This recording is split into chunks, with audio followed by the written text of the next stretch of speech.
Spring के online class में आपका स्वागत है। हमने कल सिलेबस डिस्कस किया था और उसमें मैंने आपको बताया था कि हम राजस्थान का जो सिलेबस है, राजस्थान जीके का जो सिलेबस है, उसको किस किस प्रकार से पढ़ेंगे। मैंने आपको ये भी बताया था कि उसमें हम दो पोर्शन देखेंगे, एक तो राजस्थान की हिस्ट्री वाला पोर्शन देखेंगे और एक राजस्थान के कल्चर वाला पोर्शन देखेंगे। जब हम हिस्ट्री को पढ़ते हैं वापस, तो हिस्ट्री को, राजस्थान की हिस्ट्री को फिर कई भागों में बांट के पढ़ते हैं। कल वाले वीडियो में मैंने वो भी बताया था आपको कि हम उसमें एक एंशियंट हिस्ट्री पढ़ेंगे, एक मिडिवल हिस्ट्री पढ़ेंगे, एक उसके अंदर मॉडर्न हिस्ट्री पढ़ेंगे। ये भी आपको बताया था कि जो एंशियंट हिस्ट्री होगी उसके अंदर जो अपने प्राचीन काल में राजस्थान के अंदर एंशियंट हिस्ट्री में अपने राजस्थान में कौन कौन सी साइट्स यहाँ पर मिली थी, उनकी जानकारी हम प्राप्त करते हैं। जैसे कालीबंगा हुई, आहड़ थी अपने यहाँ पे, बेराट थी, अपने माध्यमिका से क्या मिला है, नोह से क्या मिला है, रंगमहल से क्या मिला है, वो सारी बातें उसके अंतर्गत अपने पढ़ते हैं। वो जो एंशियंट हिस्ट्री है उसका रिटर्न एविडेंस अपने पास में ज्यादा नहीं है। उसके जो भी एविडेंस अपने को मिले, वो जो पूरा तत्व है, जो आर्कियोलॉजिकल एविडेंस अपने को मिलते हैं, वो मिले अपने को। पर जो अपनी मिडिवल हिस्ट्री है, मिडिवल हिस्ट्री का अपने पास में खूब एक बड़ा सा पोर्शन पड़ा है और इतना ज्यादा रिटर्न एविडेंस उसका मिलता है कि अपनी मिडिवल हिस्ट्री खूब लंबी चौड़ी सी हो जाती है। मैं और अच्छे शब्दों में कहूं तो जब हम एंशियंट इंडिया की हिस्ट्री पढ़ते हैं, प्राचीन भारत का इतिहास पढ़ते हैं, तो उसमें राजस्थान का नाम भी नहीं आता। गिना चुना इक्का दुक्का जगह, 5-7 जगह कोई उसका नाम आ जाता है, बस इतना खत्म। लेकिन तो मैं उसको दूसरे शब्दों में ये भी बोल सकता हूं कि जब एंशियंट इंडिया पढ़ो, तब यदि राजस्थान को निकाल दो तो भी पार पड़ जाए। पर जब मिडिवल इंडिया पढ़ते हो, मध्यकाल भारत का इतिहास पढ़ते हो, और उसमें से यदि आप राजस्थान वाली हिस्ट्री निकाल देते हो, तो उसके बाद उनके पास कुछ भी नहीं बचता है। कि आप अकबर को बिना राणा प्रताप के नहीं पढ़ सकते, आप औरंगजेब को राज सिंह और दुर्गादास राठौड़ के बिना नहीं पढ़ सकते, आप अलाउद्दीन खिलजी को हमीर, रतन सिंह और कानड़देव सोनगरा के बिना नहीं पढ़ सकते। तो मिडिवल हिस्ट्री है और राजस्थान की खूब रिच है, उसके खूब सारे एविडेंस अपने को मिले। अब उस एविडेंस के आधार पर अपनी जो हिस्ट्री बनती है, तब हमने पाया उसके अंदर कि उसमें अलग अलग देशों का इतिहास है। उन देशों को उस टाइम अपने बोलते थे प्रिंसली स्टेट। आप उनको देश कह दो, आप उनको राज्य कह दो, उस समय के प्रांत कह दो, क्योंकि प्रिंस हुआ करते थे वहां पर, इसलिए उनको आप प्रिंसली स्टेट्स कह दो। अलग अलग डायनेस्टीज हुआ करती थी, कोई गोहिल डायनेस्टी है, कोई राठौर डायनेस्टी है, चौहान डायनेस्टी है, प्रतिहार डायनेस्टी है। अलग अलग डायनेस्टीज का इतिहास पढ़ते हैं। आज हम जो शुरू करेंगे वो उन्हीं डायनेस्टीज का इतिहास हम शुरू करेंगे। आप ज्यादातर लोग जानते होंगे कि अपने राजस्थान में जब भी डायनेस्टीज की बात आती है, जब भी प्रिंसली स्टेट की बात आती है, तो सबसे बड़ा प्रिंसली स्टेट या जो सबसे अच्छे इतिहास वाला जो प्रिंसली स्टेट्स है, वो यदि कोई माना जाए तो अपने दिमाग में स्वतः मेवाड़ का नाम आ जाता है। और हमें कुंभा, सांगा, प्रताप, ऐसे खूब सारे नाम हैं जिनसे हम फेमिलियर होते हैं, जिनके बारे में हमने तीसरी क्लास से लेकर 10वीं क्लास तक कुछ ना कुछ, कोई ना कोई भाग उनका किसी ना किसी रूप के अंदर पढ़ा हुआ होता है। इसलिए चूंकि हम उससे फेमिलियर है, चूंकि वो थोड़ा लंबा चौड़ा सा इतिहास है, थोड़ा ज्यादा इतिहास है, तो वहां से हम शुरू करते हैं। एक मिडिवल हिस्ट्री शुरू करने का एक दूसरा बड़ा रीजन ये और है कि अपनी जो कल्चर पूरी है वो मिडिवल हिस्ट्री पे डिपेंड करती है। कि भाई कल्चर में क्या आएगा, कल हमने बताया था कि कल्चर के अंदर क्या आएगा, तो कल्चर में फोर्ट्स किसने बनवाए, टेम्पल्स किसने बनवाए, उनके आर्किटेक्चर क्या है, पेंटिंग्स किसने बनवाई, हैंडीक्राफ्ट्स का विकास कैसे कैसे हुआ था, इन सब चीजों के बारे में पढ़ते हैं। ये सब राजस्थान में किसने करवाया, सारा राजा महाराजाओं ने करवाया। राजा महाराजाओं की हिस्ट्री किसमें पढ़ते हैं, तो मिडिवल के अंदर पढ़ते हैं। तो वो जो हिस्ट्री कल्चर वाला पोर्शन जो हिस्ट्री से जुड़ के पढ़ा जाता है, वो मिडिवल के अंदर ही आता है। इसलिए ये जब हम पढ़ेंगे तो इससे कल्चर पढ़ने में भी हमको मदद मिलेगी। तो यहाँ पर खूब सारी चीजें हम देखेंगे। तो आज जो हम हिस्ट्री देखेंगे वो मेवाड़ की हिस्ट्री देखेंगे, मेवाड़ का इतिहास हम देखेंगे। अब मेवाड़ के इतिहास में हम बात करते हैं कि इसमें क्या था क्या नहीं था। तो मेवाड़ के इतिहास में तो सबसे पहले तो जब कोई एक मैं वर्ड बोलता हूं, कि मैंने एक वर्ड बोला मेवाड़, आपके दिमाग में ऐसा होता है, एक चीज आती है कि मेवाड़ क्या, आखिर राजस्थान का वो कौन सा भूभाग है जिसे हम मेवाड़ कह सकते। सामान्यतः मैं जब आपसे पूछ लूं तो आपके दिमाग में आएगा कि सर चित्तौड़गढ़, चित्तौड़गढ़ का आसपास का जो इलाका था वो मेवाड़ हुआ करता था एग्जैक्टली। और आपको मैं डीप में जाके पूछूंगा नहीं यार और बताओ थोड़ा, तो आप कहोगे सर उदयपुर, उदयपुर वाला और मान लो। आप में से कोई मेवाड़ का होगा तो वो कहेगा नहीं यार हमारे तो राजसमंद भी उसी के अंदर आया करता था, हम भीलवाड़ा को भी उसी के अंदर शामिल कर लेते हैं। फिर कोई कहेगा कि सर जो प्रतापगढ़ है वो तो चित्तौड़गढ़ से टूट के ही तो बना, चित्तौड़गढ़ की कुछ तहसीलें उसके अंदर डाली गई थी, उदयपुर की कुछ तहसीलें डाली गई थी उसके अंदर, तो उसको भी शामिल कर लो, तो हम उसको भी शामिल कर सकते हैं। कुल मिला के जो अपने दक्षिणी राजस्थान के ये कुछ जिले हैं, इनको हम मेवाड़ के अंदर शामिल कर सकते हैं। तो कौन कौन से जिले, तो वो जब जिले देखेंगे तो जो हमने बोले यही जिले, कि आप उसके अंदर चित्तौड़ ले सकते हो, आप उसमें उदयपुर लीजिए, राजसमंद, भीलवाड़ा और प्रतापगढ़। ये वाला जो भूभाग था ये अपने मेवाड़ के अंदर आया करता था। आप आगे देखेंगे भी कि जब तक हमारे मेवाड़ की क्लासेज चलेगी तब तक कोई भी जो स्थान आएगा वो इन जिलों से संबंधित होगा। हिस्ट्री में सबसे बड़ी समस्या है कि जब भी कोई जगह आती है, जब भी कोई युद्ध आता है, जब भी कोई राजा का एक जगह से दूसरी जगह जाना होता है, हमारे दिमाग में सबसे पहले आता है कि ये जगह है कहाँ, ये जो काम हुआ था ये कब हुआ था। मतलब दो चीजें, एक तो कहाँ वाला और एक कब वाली चीज होती है। तो आप नोटिस करना कि मेवाड़ की जब हम बात करेंगे तो कहाँ की मैं जब भी बात करूंगा कि ये जगह कहाँ पे है, तो या चित्तौड़ में होगी, या उदयपुर में होगी, या राजसमंद में होगी, या भीलवाड़ा में होगी, या प्रतापगढ़ के अंदर होगी। ये मेवाड़ का बड़ा बड़ा सा पोर्शन है। ये बात बताने के पीछे एक लॉजिक और थोड़ा सा ध्यान रखना। जब मेवाड़ बताओ तो अक्सर हम क्या करते हैं कि जो पश्चिमी राजस्थान के लोग होते हैं या जो पूर्वी राजस्थान वाले होते हैं, हम ज्यादातर दक्षिण राजस्थान के बारे में जानते नहीं, या जो दक्षिण वाले हैं वो पूर्व के बारे में थोड़ा कम जानते, सीधी सी बात। तो हमसे किसी से पूछा जाएगा यार मेवाड़ में क्या आता है, और स्टूडेंट अपनी रो में बताना शुरू करता है और कहते सर उदयपुर, चित्तौड़गढ़, राजसमंद, भीलवाड़ा, प्रतापगढ़, डूंगरपुर, बांसवाड़ा, खूब ही आगे निकल जाता है। बस वो थोड़ा ध्यान रहे कि डूंगरपुर बांसवाड़ा को इसके अंदर शामिल मत करना, ये वाला पोर्शन अलग से अपना। हम जब डूंगरपुर बांसवाड़ा पढ़ेंगे अलग से तो मैं इनके बारे में और बता दूंगा, पर डूंगरपुर बांसवाड़ा वाला जो पोर्शन है, मैं अभी थोड़ी सी बात करूं तो इसको अपने राजस्थान में एक अलग टर्म बोलते हैं, इसको बोलते हैं वागड़। याद रखना, आगे खूब सारा काम आएगा। कई जगह ये क्वेश्चन पूछा जाता है कि वागड़ में कौन कौन से क्षेत्र शामिल होते हैं, तो वागड़ में डूंगरपुर और बांसवाड़ा शामिल होते हैं। हम आगे और पढ़ेंगे कि वागड़ी भाषा कहाँ बोली जाती है, तो जो वागड़ होगा उसी के अंदर वागड़ी भाषा होगी। तो वागड़ी भाषा कहाँ होगी, तो डूंगरपुर बांसवाड़ा के अंदर होगी। अब जब आप ज्योग्राफी राजस्थान की और पढ़ लोगे या राजस्थान का जब मैप देखोगे तो आप वापस नोटिस करोगे कि ये डूंगरपुर बांसवाड़ा किसके पास में लगता है, तो उधर गुजरात के पास में लगता है। अब कोई आपसे पूछ ले कि राजस्थान की कौन सी बोली पे, राजस्थान की कौन सी डायलेक्ट ऐसी है जिसपे गुजराती इन्फ्लुएंस दिखाई देता है, तो गुजराती इन्फ्लुएंस किस पे दिखाई देगा, तो जो गुजरात के नजदीक है, गुजरात के नजदीक क्या वागड़, तो वागड़ी पे दिखाई देगा अपने आप में। तो खूब सारी चीजें एक दूसरे से रिलेट होकर पढ़ी जाती है।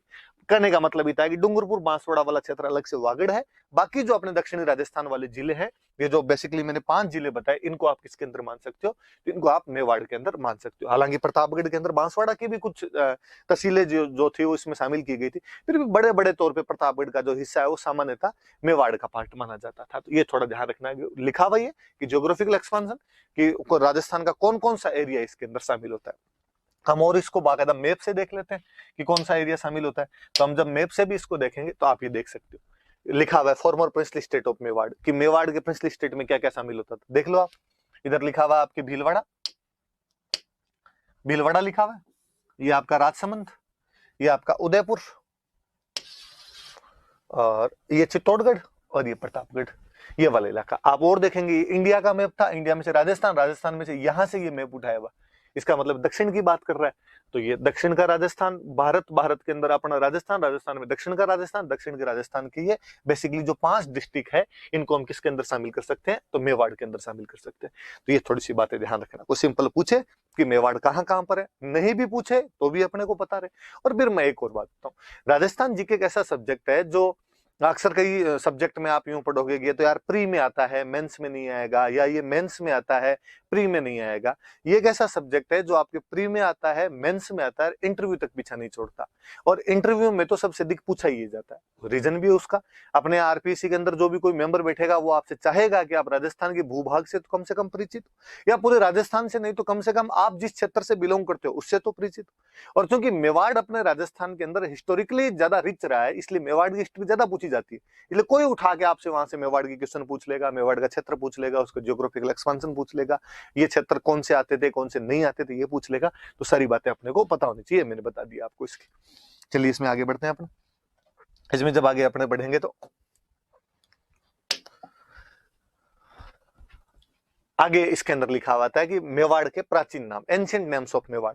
तो बात है कि क्या आज जिसको हम मेवाड़ कहते हैं इसको पहले भी मेवाड़ी बोलते थे, या पहले कुछ और नाम हुआ करता था। ये वाला क्वेश्चन बनता है, खूब बार पूछा हुआ क्वेश्चन है। तो कहा कि नहीं साहब, पहले इसको मेवाड़ नहीं बोलते थे, तो क्या कहते थे कि पहले इसका नाम हुआ करता था मेदपाट। मेदपाट नाम था इसका, और मेदपाट का अपभ्रंश होते होते धीरे धीरे मेवाड़ बन गया। तो कहा भाई मेद पाठ कैसे पड़ा? अब फिर इसमें खूब सारी अलग अलग थ्योरी है। कोई कहता है कि यहाँ पे कोई मेर जाति आई थी, वो रहती थी, उसकी वजह से ये मेद पाठ पड़ गया। कोई कहता है कि नहीं एग्जैक्टली वो मेद ही थे। कोई कहता है कि नहीं वो मेव थे, मेव थे, मेव से मेवाड़ हुआ है। कोई कहता मेद थे, मेद से मेद पाठ हुआ है, या वो मेर थे और मेर से मेद है, मेद से ये मेद पाठ बना है अपने आप को। अलग अलग चीजें। अपने याद रखने वाली बात ही थी कि इसका एक पुराना नाम क्या हुआ करता था, तो मेद पाठ हुआ करता था। आज भी आप नोटिस यदि करोगे तो अपने मेवाड़ का एक पार्ट है जिसको हम मेवल बोलते हैं, अजमेर का एक पार्ट है जिसको हम मेरवाड़ा कहते हैं। तो मेरवाड़ा, मेवल, मेवाड़ कहीं ना कहीं किसी ना किसी जाति से संबंधित तो रहे थे। तो अपने याद रखने वाली बात है कि इसको पूर्व प्राचीन काल में क्या बोलते थे, मेद पाठ। चूंकि ये पठारी क्षेत्र था इसलिए इसका एक नाम और मिलता है, प्रागवाट। ये भी याद रखना, जब हम इसके एंशिएंट नेम पढ़ेंगे तो एक तो एंशिएंट नेम इसका क्या मिल रहा है अपने को, मेद पाठ मिल रहा है, और एक एंशिएंट नेम इसका क्या मिल रहा है अपने को, प्रागवाट इसका एंशिएंट नेम मिल रहा है। एक नाम और मिलता है अपने को, इसका एक नाम मिलता है अपने को सिवी जनपद। मैं जब आगे हम एंशिएंट राजस्थान पढ़ेंगे तब इसके बारे में और खूब सारी बातें पढ़ेंगे एंशिएंट राजस्थान में, और तब हम देखेंगे कि इसको सीवी जनपद क्यों कहते थे। ऐसा कहते हैं कि सिकंदर का जब आक्रमण हुआ था उस समय जो पंजाब में कई जनजातियां थी, जैसे एक जनजाति थी सीवी, एक जनजाति थी मालव, एक जनजाति थी योद्धे। वो जब सिकंदर वाले आक्रमणों से वहां पर तित्र बित्र हो गए थे, वहां का जनजीवन असामान्य हो गया था, एबनॉर्मल हो गया था, वहां पर नॉर्मल लाइफ इतनी नहीं चल रही थी। वो जहां पर थे वहां से कहीं ना कहीं डर के उनका सिस्टम उतना मजबूत नहीं रह पाया वहां पे, तो वो पंजाब से नीचे की तरफ उतरे। अब पंजाब से नीचे उतरेंगे तो कहां पे, राजस्थान। तो आपको योद्धे, मालव और सीवी तीनों राजस्थान के अंदर दिखते हैं। तो कहते हैं भाई ये सीवी जो जाति थी वो इस क्षेत्र के अंदर आके बस गई थी, इसलिए इसका नाम सीवी जनपद है। हम आगे पढ़ेंगे तब और देखेंगे कि बाकायदा हमें नगरी या माध्यमिका नाम की जगह जहां से सिक्के मिले और उन सिक्कों पर सीवी जनपद का नाम लिखा हुआ मिलता है। तो सिंपल क्वेश्चन ये बनता है आपका कि आपसे कोई पूछे कि जो सीवी जनपद था वो राजस्थान का कौन सा भूभाग कहलाता था, तो मेवाड़। या कोई घुमा के इसको पूछे वो कहे कि मेवाड़ में कौन सा जनपद हुआ करता था, तो सीवी जनपद हुआ करता था। कुल मिला के 3 एंशिएंट नेम याद रखने उनके अपने। तो क्या क्या नाम हुए, एक नाम हुआ उसका मेदपाठ, एक नाम हुआ उसका प्रागवाट, और एक नाम हुआ उसका सीवी जनपद। मैंने तीनों बता दिया आपको, ऐसा तीनों क्यों क्यों कहा जाता है। तो ये सामान्य मेवाड़ के बारे में जानकारी, मेवाड़ कहां कहां पर है और मेवाड़ के पुराने नाम क्या क्या हुआ करते थे, हमने मैप के अंदर भी इसको देख लिया। अब इसके बाद आगे बढ़ते हैं अपने। अब और आगे क्या जानकारी है अपने पास में, इसके बाद में अपने पास जो अगली जानकारी है, अगला ये आया कि गुहिल वंश, गुहिल डायनेस्टी। कि डायनेस्टी कहने का मतलब, वंश करने का मतलब हुआ कि मैंने कहा कि रियासत, रियासत का मतलब राजा, तो राजा का कोई ना कोई एक डायनेस्टी होती है, कोई ना कोई एक वंश होता है। तो कौन से वंश के थे, कौन सी डायनेस्टी के थे, तो फिर किसी ने कहा कि जो मेवाड़ वाले राजा थे वो गुहिल वंश के थे, गुहिल वंश के लोग हुआ करते थे। तो एक तो सिंपल सी ये क्वेश्चन बन गया अपने आप में कि गुहिल वंश का राजस्थान में अधिकार कहां पे था, तो हम कह देंगे मेवाड़ में था। या कोई पूछे मेवाड़ में कौन से राजवंश का शासन था, तो हम कहेंगे गुहिल डायनेस्टी थी। पर फिर इसके बारे में बात है, ये कौन थे गुहिल, कहां से आए थे, खूब सारी थ्योरीज, खूब सारी कहानियां, इतिहास अपने आप में कहानियों का विषय है। खूब इतिहासकार अपने अपने तरीके से दिमाग लगाते हैं, वो अलग अलग बातें बताते हैं। हम अक्सर कंपटीशन की तैयारी करने वाले जो होते हैं वो उसमें से निचोड़ सा निकालते हैं और उस निचोड़ को निकाल के पढ़ लेते हैं। हालांकि उसके पीछे की एक माथापच्ची बहुत बड़ी होती है, खूब अलग अलग सी थ्योरियां होती है। जैसे गुहिल के बारे में जेम्सटोड जो एक थ्योरी दे के गया, जेम्सटोड एक थ्योरी दी, और जेम्सटोड ने कहा कि गुजरात के अंदर एक जगह पड़ती थी वल्लभी, और वल्लभी में कोई राजा हुआ करते थे शिलादित्य। शिलादित्य नाम करके राजा हुआ करते थे, और उन शिलादित्य की एक रानी हुआ करती थी, उन रानी का नाम था पुष्पावती। कहते हैं कि पुष्पावती एक बार मेवाड़ साइड के अंदर माँ अम्बा की पूजा के लिए यहाँ पर आए हुए थे, और जब पुष्पावती यहाँ से वापस जा रहे थे तब रास्ते के अंदर उनको एक ब्राह्मण मिला और उसने कहा कि आप वापस वल्लभी मत जाना, आपके राज्य पर, आपके पति के राज्य पर दुश्मनों ने आक्रमण कर दिया है, आपके पतिदेव उसके अंदर हार गए, और जो वो लड़ते हुए वीरगति को प्राप्त हो गए, उनकी जो अन्य रानियां थी वो उनके साथ में सती हो गई है, अब केवल आप ही बचे हो। रानी ने कहा कि जब मेरे पति वीरगति को प्राप्त हो गए, अन्य रानियां सती हो गई, तो फिर मैं क्यों रहूं, मुझे भी उनके साथ में सती हो जाना चाहिए। पर कहते हैं वो उस समय प्रेग्नेंट थे, और प्रेग्नेंट महिलाओं के लिए कहा जाता है कि उनको सती नहीं किया जाता। तो उन्होंने कहा कि नहीं, आपके तो घर में बच्चा है और आपको इस प्रकार से सती नहीं किया जा सकता, इसलिए आपको रुकना पड़ेगा। तो कहते हैं कि बाद में उन्होंने बच्चे को जन्म दिया, और बच्चे को जन्म देने के बाद में उन ब्राह्मणों को उन्होंने बच्चा सौंप दिया, करे विजयादित्य नाम करके कोई ब्राह्मण था, उसको सौंप दिया, उसका आगे तुम इसका पालन पोषण करना। उसके बाद में वो सती हो गए थे। और चूंकि डर लगा उन ब्राह्मणों को भी कि कहीं दुश्मन आके इस बच्चे को भी नहीं ले जाए, इसलिए कहते हैं कि उसका एक गुफा के अंदर रखा गया, गुफा में उसका पालन पोषण किया गया। अब कहानी आई कि गुफा में रखा गया, इसलिए बच्चे का नाम था गुहादित्य। और गुहादित्य नाम से धीरे धीरे हमने उसको बना दिया गुहिल। गुहादित्य हुआ, किसी ने कहा केवल गुहा ही था, किसी ने कहा गुहा दत्त था, और धीरे धीरे उसको गुहिल बना दिया गया। कभी कोई इस कहानी से उठा क्वेश्चन पूछ लेगी, राजस्थान के कौन से राजा के बारे में ऐसा कहा जाता है कि उसका पालन पोषण गुफा में किया गया, उसका जन्म एक गुफा केव केव जो होती है, गुफा जो होती है उसके अंदर हुआ था।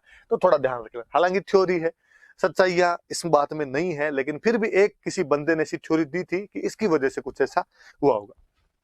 तो कहा कि भाई ये गोहिल जो था ये वल्लभी वालों से संबंधित था। और ये ब्राह्मण वाली थ्योरी और निकल के आ गई अपने आप कि ब्राह्मणों ने पालन पोषण किया, तो कई लोगों ने बाद में कहना शुरू कर दिया कि ये ब्राह्मण थे। कईयों ने कहा कि ये वल्लभी से आए हुए थे, हालांकि बाद में जब अभिलेखन अपने को मिले तब इसके अंदर एक गुजरात की एक जगह का नाम हो रहा है आनंदपुर, या जिसको कहते हैं वड़नगर। तो कईयों ने कहा कि नहीं साहब ये वहां के नहीं थे, वल्लभी के नहीं थे, ये आनंदपुर के वड़नगर के थे। तो ये भी इनके बारे में एक थ्योरी दी जाती है कि ये वहां से आए होंगे। अबुल फजल एक नई थ्योरी देता है। अबुल फजल कहता है कि नहीं, ये जो गोहिल थे ये तो ईरान का एक राजा हुआ था, नौशेरवां खां।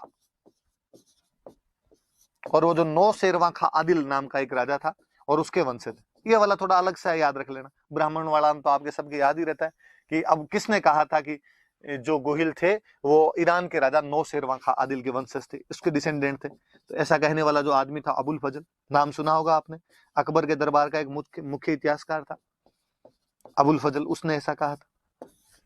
तो ये तो इसके नाम के पीछे की ऐसी कहानियां है कि अलग अलग लोगों ने छोड़ी दी। तो ये थोड़ा सा याद रखने वाली बात है। तो गुफा वाली बात याद रखने वाली, एक ये वल्लभी जमस्टोड वाला कि वो वल्लभी के राजा शिलादित्य और पुष्पावती का बेटा माना जाता है। और अबुल फजल ये कहता है कि ये नौशेरवां खां आदिल थे जो कि ईरान के राजा थे, और जो गोहिल है ये उनके वंशज, वहां से ये लोग इधर आए थे। पर सारी अलग अलग थ्योरीज है, इस बारे में कोई सच्चाई सीधी सीधी सी नहीं है। अब इसमें और चीजें बताता हूं मैं आपको थोड़ी। अब जब इस गोहिल डायनेस्टी को हम देखते हैं, मेवाड़ के संदर्भ में देखते हैं कि यार पीछे वाला छोड़ो, अपने को तो ये बताओ यार कि मेवाड़ के अंदर जब रहे थे, कब आए थे, क्या किया था इन्होंने, उन बातों को तो पता चले। आगे वाली बातें तो पता है, गोहिल का पीछे का नहीं पता होगा अपने को बोले। तब हम इसके बारे में कहते हैं कि ये सूर्यवंशी राजा थे, क्योंकि आगे के इनके जो भी अभिलेख मिले हैं उसके अंदर इन्होंने खुद को सूर्यवंशी हिंदू गाया। अपने यहाँ पे ये भी एक विशेषता थी, अपने राजा महाराजा खुद को या तो सूर्य से जोड़ते थे या चंद्रमा से जोड़ते थे, इसलिए या तो कोई सूर्यवंशी मिलेगा या चंद्रवंशी मिलेगा। और ऐसा राजा महाराजा उनमें सामान्य लोग, आप भी घर से पूछ लोगे, दादाजी दादी से पूछोगे कि अपना वंश कौन सा है, तो आपको बता देंगे या तो सूर्यवंशी कहेंगे या वो चंद्रवंशी कहेंगे। ऐसा सबके साथ माइथोलॉजी के साथ चीजें जुड़ी हुई, हिस्ट्री अपने आप में इन्होंने भी जोड़ दी। तो ये सूर्यवंशी हिंदू जेम्सटोड ने, और एक अपने आगे पढ़ेंगे जोधपुर के अपने इतिहासकार हुए थे मुहणोत नैणसी, इन दोनों ने कहा कि जो गोहिल वंश था, इस गोहिल वंश की 24 ब्रांचेस थी, 24 शाखाएं थी। कितनी ब्रांच थी ये याद रखने वाली बात है। कोई पूछ ले कि गोहिल वंश की कितनी शाखाएं थी, तो 24 शाखाएं हुई थी इसकी। टोड भी 24 शाखाओं के नाम बताता है, नैणसी भी 24 शाखाओं के नाम बताता है। अपने ये याद रहे नहीं रहे किसने बताया, ये याद रखना कि गोहिल वंश की शाखाएं थी कितनी, तो कितनी शाखाएं थी, तो उनकी 24 शाखाएं थी। अलग अलग जगह इन्होंने राज किया। जैसे हम आगे पढ़ेंगे धीरे धीरे, हम पढ़ रहे हैं मेवाड़ में जिनका राज था, मैं आगे बताऊंगा आपको। वागड़ मैंने अभी बताया था, वागड़ में क्या आता है, डूंगरपुर बांसवाड़ा, इसके अंदर भी इनका राज रहा था। हम आगे और पढ़ेंगे इनके बारे में कि अपने जयपुर के पास में एक जगह पड़ती है चाकसू, तो इस चाकसू को पहले बोलते थे चाटसू, यहां पर भी इनका शासन रहा है। कोई गुजरात में कोई जगह पड़ती है कल्याणपुर, वहां पर भी इनका शासन रहा है। ऐसे करके हम शिवाजी तक को, महाराष्ट्र कहते हैं शिवाजी भी गोहिल थे। आगे हम और पढ़ेंगे कि नेपाल के जो राजा थे वो गोहिल थे। तो मतलब देश में नहीं, देश के बाहर भी गोहिल वंश का अधिकार रहा था। ऐसे करके कहते हैं कि 24 ब्रांचेज, 24 ब्रांचेज ने राज्य किया था। तो कोई पूछ ले भाई गुहिल वंश की कितनी शाखाएं थी, तो गुहिल वंश की कितनी शाखाएं थी, तो 24 शाखाएं थी, जिन्होंने अलग अलग जगह पे राज किया था। थे कौन ये, तो ये सूर्यवंशी हिंदू थे। और 24 शाखाओं का वर्णन कौन करता है इनके, तो टोड और जो नैंसी है वो इनकी 24 शाखाओं का वर्णन करते हैं। अब बात आई कि ये कब हुआ था गुहिल, कौन सा टाइम पीरियड था जब ये गुहिल हुआ था, तो क्या यार ये तो पता ही नहीं चल रहा कि कब हुआ था कब नहीं हुआ था। फिर वापस अपने गौरीशंकर हीराचंद ओझा अपने राजस्थान के एक बड़े इतिहासकार हुए हैं, उनको एक अभिलेख मिला, सामोली अभिलेख।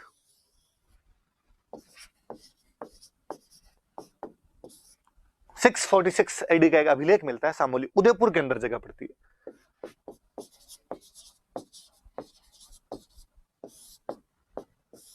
सामोली अभिलेख नाम की एक चीज मिली, 646 ईस्वी का। ओझा जी ने कहा कि जब उसको पढ़ा तो पता चला कि वो किसी शिलादित्य नाम के राजा का है। शिलादित्य कौन था, का शिलादित्य गुहिल का 5वां वंशज था। कि गुहिल हुआ, गुहिल के बाद में जो राजा हुआ वो राजा हो गया भोज, भोज के बाद में जो राजा हुआ वो राजा था महेंद्र, महेंद्र के बाद में जो राजा हुआ वो था नाग, और नाग के बाद में जो 5वां राजा हुआ था वो था शिलादित्य। और शिलादित्य का सन कौन सा ठहर रहा है, का 646, ये इसके अंदर हुआ था। अब फिर इतिहासकारों का अपने अपने हिसाब से वो बातें करते हैं, और वो कहते हैं कि यदि 5वें वाला 646 में था तो एक राजा ने कम से कम 20 साल तो शासन किया होगा, तो इनके 20-20 साल पीछे घटा लो, तो ये 20-20 साल घटाने शुरू किए। तो कहा नाग का शासन क्या रहा होगा अपने आप में, तो कहा इसका 626 के आसपास रहा होगा। महेंद्र में गए, इसका क्या रहा होगा, कहा 606 के आसपास में रहा होगा। भोज में गए, इसका क्या रहा होगा, तो कहा 586 586 रहा होगा। तो गुहिल में गए कि क्या रहा होगा, तो कहा 566 566 ईस्वी के अंदर इसका रहा होगा।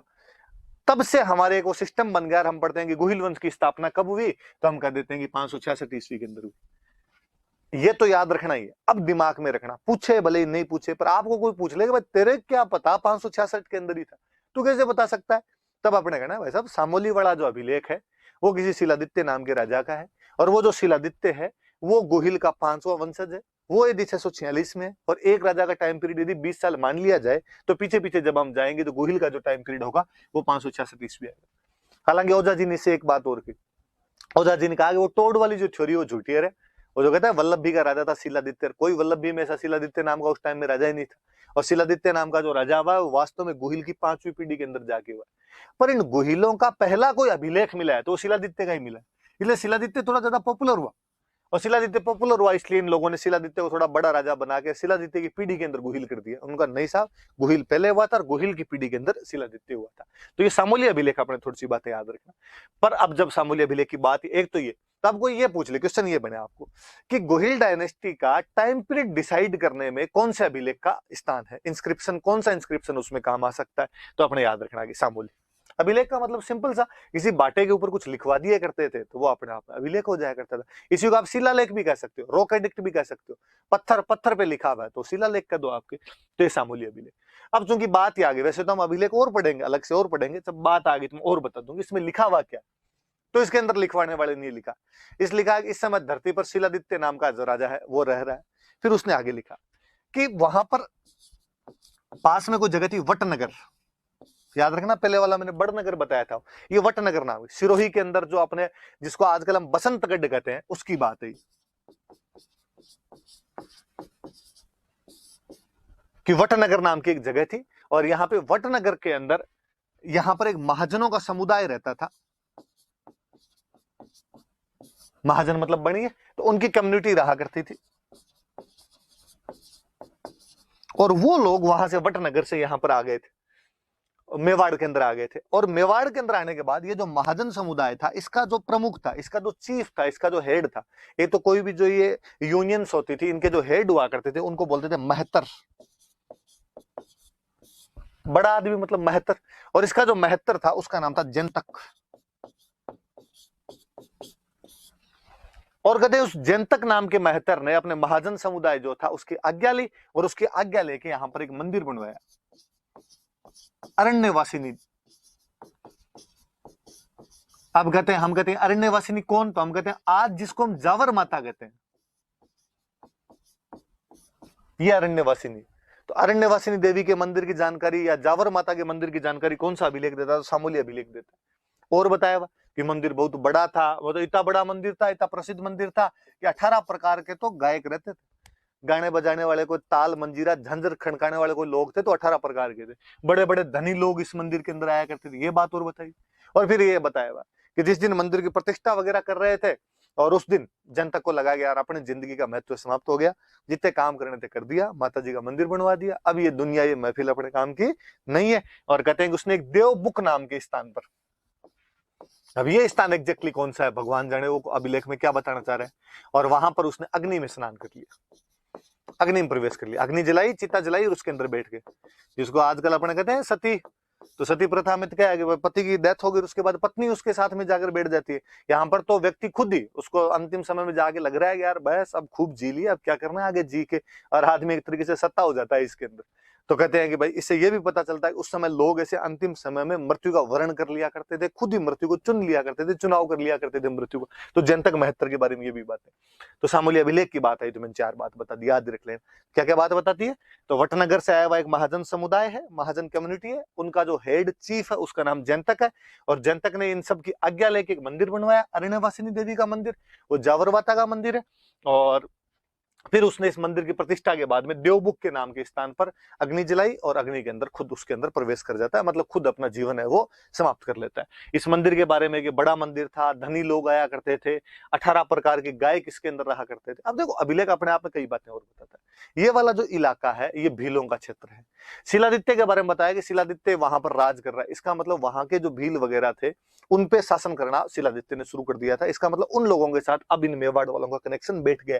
गुहिल की बाद 5वीं पीढ़ी यहाँ पर रहते रहते उनका कनेक्शन यहाँ पर स्थापित हो गया होगा, ये भी हमें जानकारी मिलती है। उसके अंदर और लिखा हुआ है कि वो जब लोग यहाँ पर आए तो उन्होंने जीवन रूपी अगर उत्पन्न किया। कि अगर क्या होता है तो कहते खान, माइंस वगैरह उन्होंने यहाँ पे खोदनी शुरू कर दी थी। क्या मिला क्या नहीं मिला वो तो नहीं, पर वो खनन उद्योग जो माइंस इंडस्ट्री है उसके बारे में जरूर जानकारी। और हम आगे देखेंगे कि हम आगे पढ़ेंगे कि जावर जो है यहाँ पर अपने खनिजों की बाद में अपने को बातें मिलेगी कि यार यहाँ पर खनिज वगैरह मिलने लग गए थे।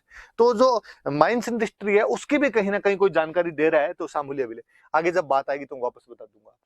तो याद रखना सामूली अभिलेख खुद तो कब का है? 646 का। सबसे महत्वपूर्ण यूज तो इसका क्या है, इंपॉर्टेंट यूज क्या है? तो ये गुहिल डायनेस्टी का जो काल क्रम है, उनका जो टाइम पीरियड है वो डिसाइड करता है। कैसे डिसाइड करता है मैंने बता दिया। तो गुहिल डायनेस्टी का टाइम पीरियड क्या निकल के आया? तो 566 ईस्वी निकल के आया। वैसे अभिलेख क्या कहता है? तो कहता है वटनगर से एक महाजन समुदाय आया, उनका मुखिया जनतक है, जनतक ने